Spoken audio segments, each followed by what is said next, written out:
Class 10th के मेरे जितने भी प्रिय विद्यार्थी 2023 बोर्ड परीक्षा की तैयारी कर रहे हैं, आज का यह वीडियो आप सभी के लिए वेरी इंपॉर्टेंट है, क्योंकि आज के इस वीडियो में मैं लेकर के आ चुका हूं आप सभी के लिए सामाजिक विज्ञान का जो अगला चैप्टर है जिसका नाम है कृषि। और इस चैप्टर के जितने भी बहुविकल्पी प्रश्न जो आपकी बोर्ड परीक्षा 2023 के लिए वेरी वेरी इंपॉर्टेंट हैं, सिर्फ और सिर्फ उन्हीं प्रश्नों को कराने वाला हूं। उससे पहले आप सभी से एक आग्रह है कि यदि आपने चैनल की प्लेलिस्ट में, जी हां, मैंने सामाजिक विज्ञान के चैप्टर वाइज, आप ध्यान दीजिएगा, मैंने सामाजिक विज्ञान के चैप्टर वाइज महत्वपूर्ण प्रश्नों की सीरीज करा रखी है। जी हां, जैसे कि पहला चैप्टर है यूरोप में राष्ट्रवाद का उदय, अगला चैप्टर है भारत में राष्ट्रवाद, और इसके बाद अगला चैप्टर है यहां पर भूमंडलीय कृत विश्व का बनना, और इसके बाद अगला चैप्टर है यहां पर संसाधन एवं विकास, तथा अगला चैप्टर है वन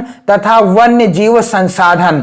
इन सभी पाठों से रिलेटेड महत्वपूर्ण बहुविकल्पी प्रश्न, अति लघु उत्तरीय प्रश्न और साथ ही लघु उत्तरीय प्रश्न तथा दीर्घ उत्तरीय प्रश्न यानी विस्तृत उत्तरीय प्रश्न, इन सभी पाठों के मैंने बहुविकल्पी, अति लघु उत्तरीय और दीर्घ उत्तरीय प्रश्नों से रिलेटेड वीडियो आपको प्रोवाइड करा दी है। आप चैनल की प्लेलिस्ट में देख पाएंगे।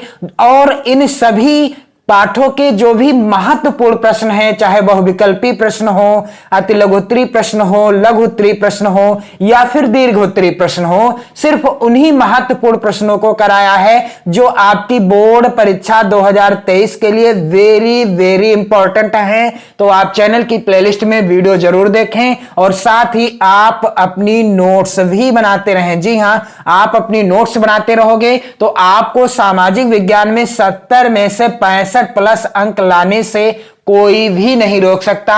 बस आपको नोट्स बनाना है। और यदि आप चैनल पर नए हो तो चैनल को जरूर सब्सक्राइब कर लो, वीडियो को जरूर शेयर कर दो, लाइक कर दो और अपने प्यारे प्यारे कमेंट भी करते रहो। तो चलिए स्टार्ट करते हैं यह जो कृषि नामक पाठ है, इस पाठ के बहुविकल्पी प्रश्नों को। और मैंने उन्हीं महत्वपूर्ण प्रश्नों को लिया है जो आपकी बोर्ड परीक्षा के लिए सबसे ज्यादा महत्वपूर्ण है। पहला प्रश्न कह रहा है, भूदान आंदोलन किसके द्वारा आरंभ किया गया?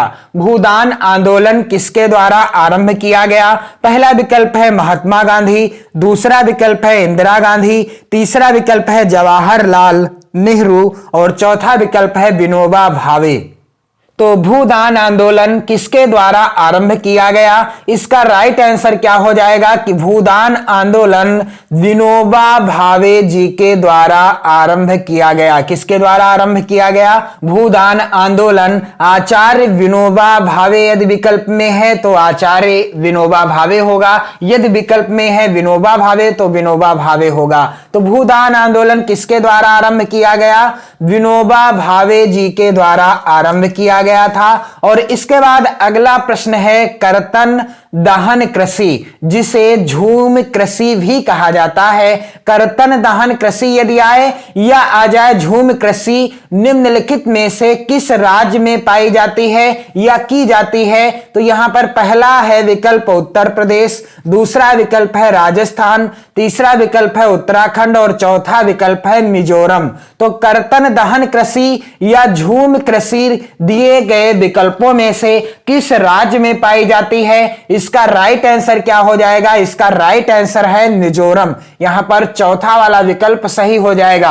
और मैंने आप सभी को बताया है कि इस बार प्रत्येक विषय में 20 बहुविकल्पी प्रश्न आएंगे जिनका आंसर आपको OMR शीट में फिल करना होगा, जिसे भरने का तरीका मैंने वीडियो बना दी है, आप चैनल की प्लेलिस्ट में वीडियो के द्वारा देख सकेंगे।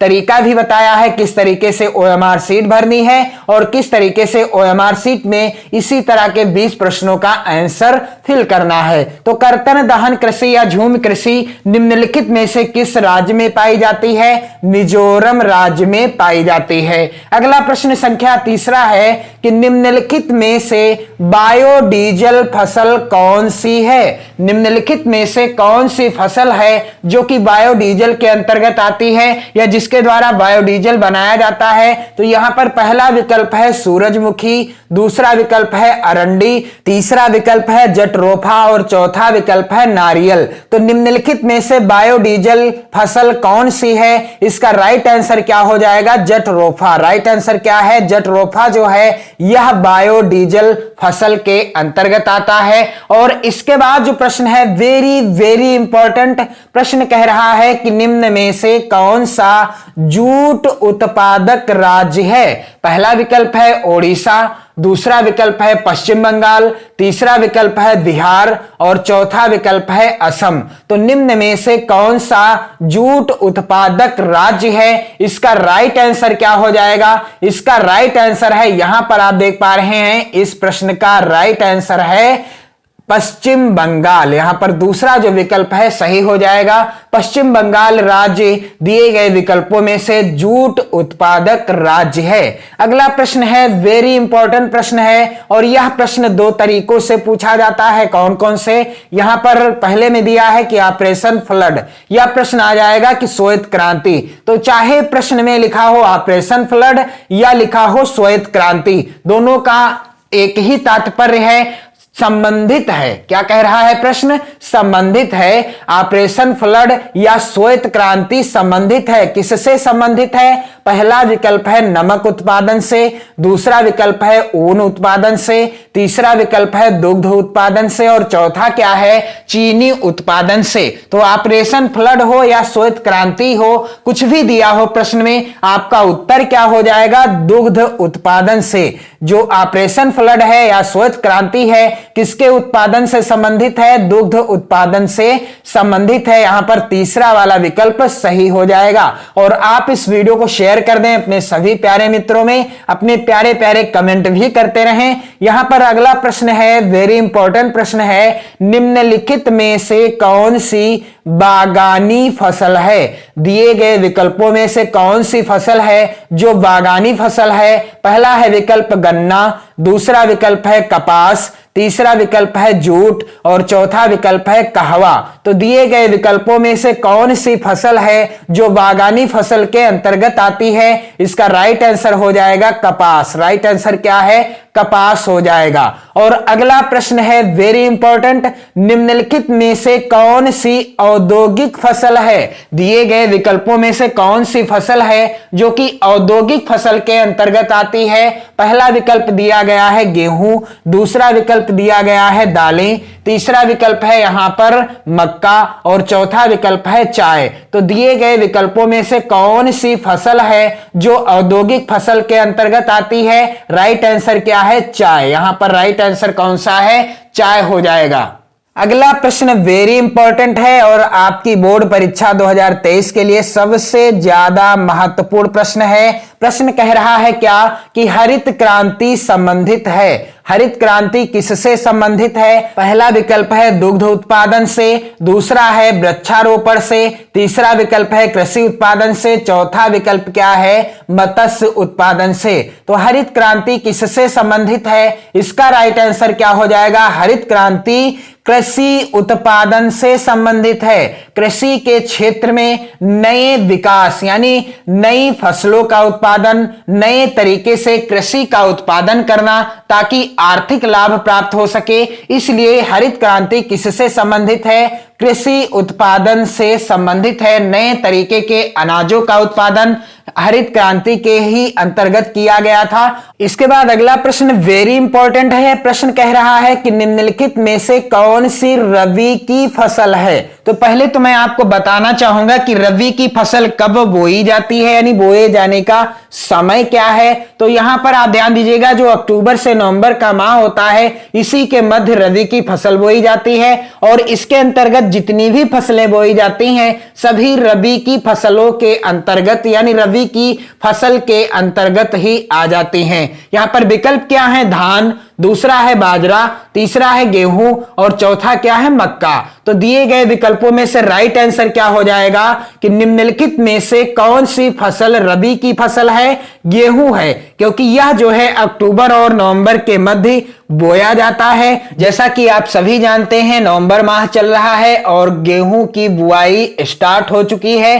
तो इस समय जो भी फसल बोई जाएंगी यानी गेहूं के साथ में जो भी फसलें बोई जाएंगी सभी फसलें किस फसल के अंतर्गत आएंगी? रबी की फसल के अंतर्गत आ जाएंगी। इसके बाद अगला प्रश्न है, वेरी इंपॉर्टेंट प्रश्न कह रहा है कि निम्नलिखित में से कौन खरीफ की फसल है? पहला विकल्प है चना, दूसरा विकल्प है धान, तीसरा विकल्प है कपास और चौथा विकल्प है खा तथा गा दोनों, यानी विकल्प खा और गा दोनों। तो इसका राइट आंसर क्या हो जाएगा कि विकल्प खा और गा दोनों, क्योंकि यहां पर आप ध्यान दीजिएगा कि धान और यहां पर जो कपास है ये दोनों एक साथ ही बोई जाती हैं और ये खरीफ की फसल के अंतर्गत आती हैं।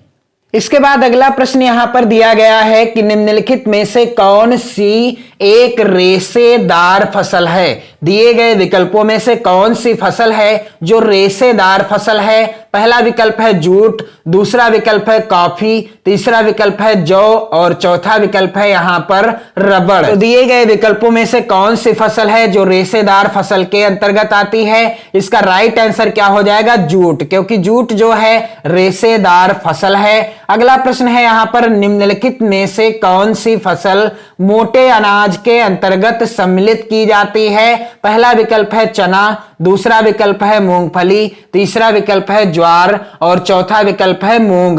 तो निम्नलिखित में से कौन सी फसल मोटे अनाज के अंतर्गत सम्मिलित की जाती है? इसका राइट आंसर क्या हो जाएगा? इसका राइट आंसर है ज्वार। ज्वार जो है मोटे अनाज के अंतर्गत सम्मिलित की जाने वाली फसल है दिए गए विकल्पों में से। अगला प्रश्न है, निम्न में से कौन सी रोपड़ फसल है? दिए गए विकल्पों में से कौन सी फसल रोपड़ फसल के अंतर्गत आती है? पहला विकल्प है गेहूं, दूसरा विकल्प है चना, तीसरा विकल्प है गन्ना और चौथा विकल्प है मूंगफली। तो दिए गए विकल्पों में से कौन सी फसल है जो रोपड़ फसल के अंतर्गत आती है? तो इसका राइट आंसर क्या हो जाएगा? इस प्रश्न का राइट आंसर हो जाएगा गन्ना जो है रोपड़ फसल के अंतर्गत आता है, क्योंकि इसकी रोपाई होती है। और आप ध्यान दीजिएगा कि जितने भी मैंने चैप्टर क्लियर करा दिए हैं, यहां पर यूरोप में राष्ट्रवाद का उदय, भारत में राष्ट्रवाद और भूमंडलीकृत विश्व का बनना, संसाधन एवं विकास तथा वन्य जीव संसाधन, और आज मैं आप सभी को बता रहा हूं कृषि पाठ जो है, इस पाठ के सभी महत्वपूर्ण बहुविकल्पी प्रश्नों को आप सभी वीडियो देख पाएंगे चैनल की प्लेलिस्ट के द्वारा।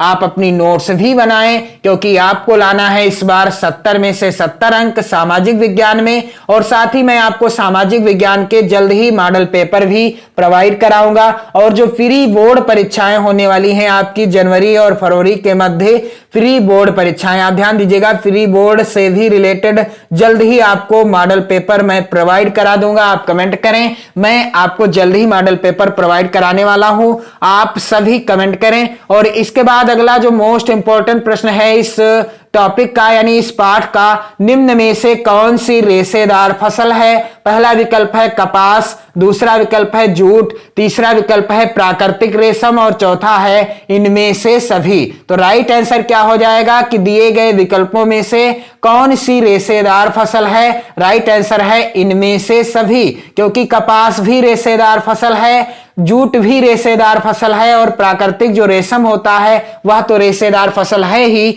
इसलिए राइट आंसर क्या हो जाएगा कि इनमें से सभी, ये सभी फसलें रेशेदार फसल के अंतर्गत आती हैं। तो आज के इस वीडियो में मैंने आप सभी को कृषि पाठ के बहुविकल्पी महत्वपूर्ण प्रश्नों को सॉल्व करा दिया है, और जल्द ही मैं आपको अन्य महत्वपूर्ण प्रश्नों को भी सॉल्व कराता रहूंगा। आप यदि चैनल पर नए हो तो चैनल को जरूर सब्सक्राइब कर लो, वीडियो को लाइक कर दो, शेयर कर दो, और वीडियो अच्छा लगा हो तो आप सभी एक बार दोबारा से वीडियो को लाइक कर दो। और मैं आपसे आग्रह करना चाहूंगा कि आप इन सभी पाठों से रिलेटेड वीडियो जरूर देखें और अपनी नोट्स भी बनाएं। यदि आप भी लाना चाहते हैं 70 में 65 प्लस या 70 में 70 अंक, तो आप अपनी नोट्स जरूर बनाएं। पढ़ते रहिए, मस्त रहिए, स्वस्थ रहिए। जय हिंद।